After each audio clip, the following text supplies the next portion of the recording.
i fatti concreti a cui si arriverà, perché poi non è detto che questa votazione porti per forza dei risultati concreti. E poi che si prendano dei meriti uno o l'altro, sinceramente la vedo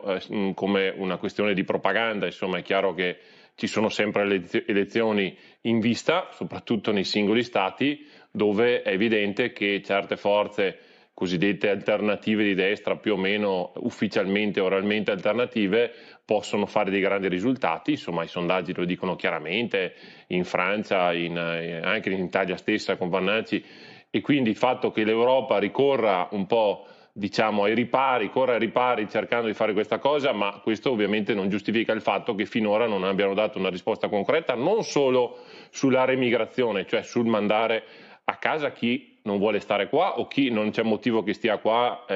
regolarmente, ma anche nel fermare chi arriva, perché rimane quel problema lì, rimane il fatto che dai Balcani continuano a entrare immigrati per quello che riguarda il nostro paese, gli sbarchi, rispetto al quale la Meloni credo che abbia poco da festeggiare oggi, visto che il famoso, lo ricordo sempre,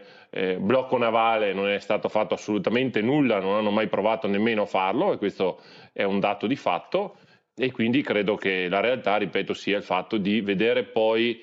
cosa succederà. Quello che riguarda i dati concreti va anche però analizzata la situazione nella realtà. La realtà è che la possibilità, mi permetto di dire, agli immigrati di ritornare nel loro paese in realtà è già prevista. Basta andare negli uffici immigrazione delle questure, a volte si nota poco, ma ci sono dei cartelli che danno delle spiegazioni, danno delle informazioni e dicono potete rivolgervi a noi se volete tornare nel vostro paese perché per N motivi non volete più stare qua. Quindi in realtà questo sistema è già previsto, il fatto che non venga incentivato... Niente di nuovo in sostanza. No, niente di nuovo, non dico questo perché spero che di nuovo ci sia, però c'è questo aspetto per cui in realtà la legge lo prevede già. C'è poi il fatto però effettivamente invece di nuovo che mi auguro arrivi, che effettivamente va dato atto, ha spiegato in maniera molto chiara il generale Vannacci, l'europarlamentare Vannacci, chiamiamolo come vogliamo, da questo punto di vista, che ci sono degli accordi con alcuni paesi, ad esempio il Marocco,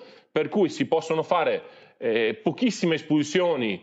diciamo al colpo, per capirsi, tipo 4 espulsioni, quando quindi mandando una serie di poliziotti, di agenti insieme a questi immigrati espulsi, quando invece cambiando gli accordi con questi paesi si potrebbe espellerne molti di più in base a quello che è necessario. Tocca capire se questi paesi sono d'accordo chiaramente di accettare questa situazione bilaterale, allora, non è che i paesi automaticamente dicono va bene rimandateceli indietro, siamo d'accordo. Sì, l'accordo si fa in due, se no non si chiama accordo, l'accordo che si fa in due significa però che anche dall'altra parte hanno degli interessi a collaborare, cioè il Marocco ad esempio, rimanendo su quell'esempio lì, ha degli accordi con l'Unione Europea in ambito economico, in ambito di agricoltura, in vari settori e anche sicuramente con l'Italia. Forzare la mano su non è forzare, ma è trovare degli accordi in base, io ti do, tu mi dai, abbiamo un interesse ad andare d'accordo,